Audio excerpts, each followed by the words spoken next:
Assalamualaikum warahmatullahi wabarakatuh. Waalaikumsalam, Mbak. Saya perawat Ifna yang akan melakukan penyuluhan tentang diabetes mellitus. Nah, saya akan menjelaskan terlebih dahulu dengan pelaksanaan penyuluhan diabetes mellitus ini. Yang pertama itu ada pembukaan, kemudian salam, perkenalkan diri, tujuan penyuluhan, menjabarkan materi yang akan diberikan. Ya, selanjutnya itu ada pelaksanaan ke menjelaskan pengertian diabetes mellitus. Selanjutnya tentang mengaturkan pola makan yang sehat, manfaat pengecekan gula darah. Selanjutnya cara melakukan perawatan kaki untuk mencegah luka. Selanjutnya itu ada penutup, diskusi dan tanya jawab. Selanjutnya menyimpulkan materi, evaluasi, dan mengucapkan salam penutup. Apakah Ibu bersedia untuk mengikuti penyuluhan diabetes mellitus ini? Bersedia, Mbak. Baik, saya akan mengulang kembali. Assalamualaikum warahmatullahi wabarakatuh. Waalaikumsalam warahmatullahi wabarakatuh. Perkenalkan, saya perawat Ifna. Tujuan yang akan melakukan penyuluhan tentang diabetes mellitus, saya akan menjelaskan tujuan penyuluhan diabetes mellitus ini. Tujuannya itu meningkatkan pengetahuan, pemahaman, dan keterampilan penderita serta masyarakat tentang diabetes mellitus ini, agar mereka mampu mengelola penyakit secara mandiri melalui perubahan gaya hidup, diet, olahraga, manajemen stres, obat, itu mencegah komplikasi serta menjaga kadar gula darah dan lemak tetap normal demi mencapai kualitas hidup yang lebih baik untuk mencegah penyakit berlanjut. Nah, itu tujuan penyuluhan ini ya, Bu. Selanjutnya, nah Ibu di sini adalah leaflet. Nah, Ibu bisa melihat leaflet ini.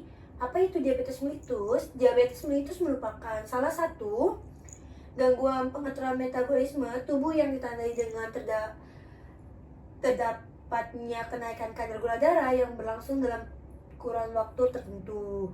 Diabetes mellitus disebabkan oleh berkurangnya produksi hormon insulin tubuh dan terjadinya penurunan fungsi kerja hormon insulin. Nah, ini ada faktor resikonya, Bu. Yang pertama itu usia, selanjutnya itu keturunan, ketiga aktivitas fisik, keempat obesitas, kelima tekanan darah, keenam kolesterol, ketujuh stres. Selanjutnya itu ada kriteria diagnosis diabetes mellitus. Yang pertama, pemeriksaan HbA1c lebih dari 6,5%. Yang kedua, gejala klasik diabetes mellitus ditambah glukosa plasma sewaktu lebih dari 200 mg atau dl. Yang ketiga, gejala klasik diabetes mellitus ditambah kadar glukosa darah plasma puasa lebih 126 mg atau dl. Keempat, kadar glukosa plasma 2 jam pada tes toleransi glukosa oral atau TTGO lebih 200 mg atau dl. Nah, di sini nih Bu, ada tanda dan gejala. Yang pertama itu poliuri atau sering buang air. Kedua, polidipsi atau cepat merasa haus. Ketiga, polifagi, cepat merasa lapar. Yang keempat, berat badan menurun drastis tanpa alasan. Kelima, sering mengalami kesemutan. Keenam, mudah mengantuk dan lelah. Komplikasi penderita, komplikasi pembuluhan darah kecil. Yang pertama, kerusakan retina mata. Kedua, ada kerusakan ginjal. Ketiga, kerusakan syaraf. Selanjutnya itu komplikasi pembuluhan darah besar. Yang pertama, penyakit jantung koroner. Kedua, penyakit cerebrovaskuler. Ketiga, hipertensi. Nah, ini ada cara selanjutnya tuh cara mengatur pola makan sehat. Tentu perbanyak serat, konsumsi lebih banyak sayuran hijau, buah-buahan seperti mentimun, biji-biji utuh, atau oat, beras merah, dan kacang-kacangan. Nah, ini panduan diet diabetes mellitusnya, Bu. Ada prinsip 3J, jumlah, jadwal, jenis. Jumlah itu jumlah disesuaikan dengan BB pasien dan hasil konseling gizi, Bu. Jadwalnya itu 3 kali makan utama dan 2-3 kali makan selingan mengikuti prinsip porsi kecil. Jenis makan utama dapat disesuaikan dengan konsep piring makan model T.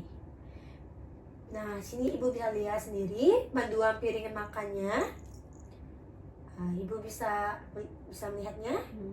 Bisa deh. Batasi pertama mengandung banyak gula sederhana, 3 mengandung banyak minyak, 2 mengandung banyak minyak, 3 mengandung banyak garam. Nah, tadi saya menjelaskan manfaat pengecekan darah. Nah, Bu, deteksi dini dan pencegahan mengetahui kadar gula darah membantu mendeteksi prediabetes atau diabetes sejak dini sehingga Anda bisa segera mengubah gaya hidup, evaluasi gaya hidup. Hasil cek gula darah menjadi acuan seperti efektif pola makan dan aktivitas fisik yang sudah dijalani. Pemantauan pengobatan membantu dokter menyesuaikan dosis obat atau terapi jika gula darah tidak Dia ada cara perawatan kaki mandiri ya, Bu. Itu sangat penting banget, Bu. Luka kecil pada penderita diabetes mellitus bisa menjadi borok besar. Nah, lakukan ini setiap hari. Yang pertama, cuci kaki dengan air hangat, bukan panas ya, Bu, dan menggunakan sabun. Kedua, keringkan sela-sela jari agar tidak lembab atau jamuran. Ketiga, gunakan pelembab seperti lotion pada tumit sampai pecah tapi jangan di sela jari. Keempat, gunakan alas kaki seperti sandal atau sepatu yang empuk bahkan di dalam rumah. Baik Ibu, dari semua penjelasan ini apakah Ibu sudah jelas? Sudah jelas, Mbak. Sudah jelas. Baik Bu, apakah Ibu ada pertanyaan? Saya mau nanya Mbak terkait gejala dari diabetes mellitus ini sendiri. Untuk gejala utama yang umumnya pada saat kita mengalami diabetes mellitus itu apa ya Mbak? Nah, gejala umum diabetes mellitus antara lain sering haus, sering buang air kecil, cepat lapar, berat badan turun drastis tanpa sebab jelas, mudah lelah dan luka sulit sembuh. Seperti yang ada di leaflet ini ya, Bu. Nah, yang saya sudah jelaskan tadi. Baik, apakah Ibu sudah mengerti? Sudah jelas? Sudah sih Mbak, udah cukup. Baik Ibu, saya akan mengakhiri penyuluhan ini. Terima kasih Ibu atas peluang waktunya untuk penyuluhan diabetes mellitus ini. Saya akhiri. Assalamualaikum warahmatullahi wabarakatuh.